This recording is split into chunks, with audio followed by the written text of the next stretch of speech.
Hello and welcome to my YouTube channel. Please subscribe the channel and press the bell icon. PM কিষাণের কিস্তি বেড়ে 6,000 থেকে 8,000 টাকা করা হচ্ছে, সেই সম্পর্কিত আপডেট আজকের আমরা এই ভিডিওতে দেখে নেব।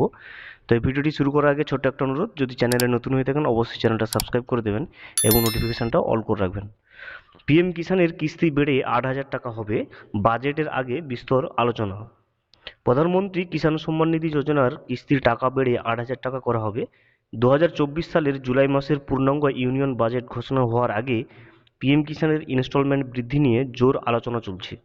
কবে থেকে বাড়ানো হবে টাকা? এবার তাহলে 2,000 টাকা এবং 8,000 টাকা প্রত্যেক বছর দেওয়া হবে কৃষকদের ব্যাংক অ্যাকাউন্টে। পিএম কিষাণ হলো দেশের বিভিন্ন প্রান্তের কৃষকদের চাষাবাদ কাজে সহায়তা করার জন্য কেন্দ্র সরকারের কিন্তু আনুকূল্যে প্রদেয় আর্থিক সহায়তা স্বরূপ।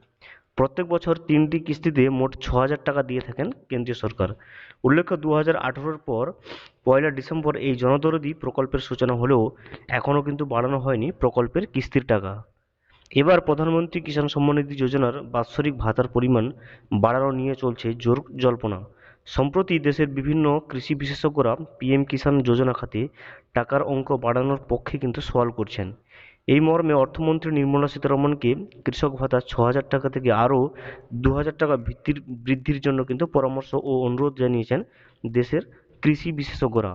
উল্লেখ্য, এখনও পর্যন্ত প্রায় 12 কোটি কৃষকদের ব্যাংক অ্যাকাউন্টে কিন্তু সর্বমোট 3 লক্ষ কোটি টাকারও বেশি ডিবিটি বা ডাইরেক্ট বেনিফিট ট্রান্সফারের মাধ্যমে কিন্তু কৃষকদের ব্যাংক অ্যাকাউন্টে পৌঁছে দিয়েছে কেন্দ্র সরকার।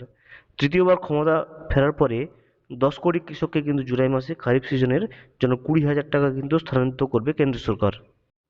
Thank you for watching. Please subscribe the channel and press the bell icon.